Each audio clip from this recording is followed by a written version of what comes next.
Indian journalist association 104तम वर्षपूर्ति उपलक्षे कोलकाता प्रेस क्लब सभागृह एक गरिमामय समावेश अनुष्ठित हो जाएगी। हरियाणा राज्यपाल प्रोफेसर असीम कुमार बोस समावेश को उद्घाटन करते। प्रेस क्लब सभापति स्नेहाशीष सुर, संपादक किशुक परमाणिक, श्यामल मुखार्जी, जिगर रमेश देसाई, आमनुल्ला साहेब प्रमुख मंचासीन थे। यह अवसर बहु वरिष्ठ सांबादिकों को संबर्धित करा जायछि। इंडियन जर्नलिस्ट एसोसिएशन का 104 साल पूरा हुआ और इस अवसर पर हम लोगों ने बंगाल और देश के जो वरिष्ठ संवाददाता हैं उनको सम्मानित किए। हरियाणार राज्यपाल अध्यापक असीम घोष आज प्रेस क्लाबे एसेছিলেন इंडियन जर्नलिस्ट एसोसिएशনের 104 বছর পূর্তি অনুষ্ঠানে এবং সেখানে তিনি বরিষ্ঠ সাংবাদিকদের সম্বর্ধনা দেন এবং খুব সুন্দর করে হরিয়ানার বর্তমান অবস্থা কি, কোথায় কি রয়েছে, শুধু কোনটা ভালো দিক, কোনটায় আরও কাজ এগোতে হবে সেগুলোও বলেন এবং সাংবাদিকদের আলাপচারিতার মধ্যে আরও অনেক প্রশ্নের উত্তর দেন।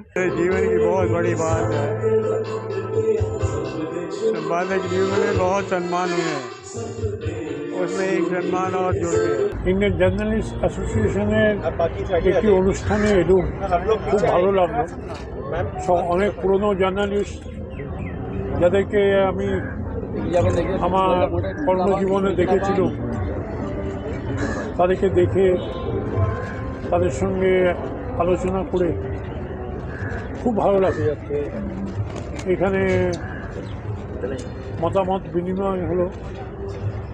আমাদের হরিয়ানা সম্বন্ধে অনেকে জানতে চাইলেন, হরিয়ানা সম্বন্ধে বললাম, আর্থিক অবস্থা, হরিয়ানার উন্নতি কীরকম হচ্ছে, হরিয়ানা এত উন্নতি কেমন করে সম্ভব হলো, যেটা ভারতবর্ষে অন্য অনেক রাজ্যকে পিছিয়ে দিয়ে এসে এগিয়ে যাচ্ছে, এর কারণ কী ইত্যাদি বিষয় নিয়ে মতামত এক্সচেঞ্জ অফ ভিউজ যেটাকে আমরা বলি সেটা হলো।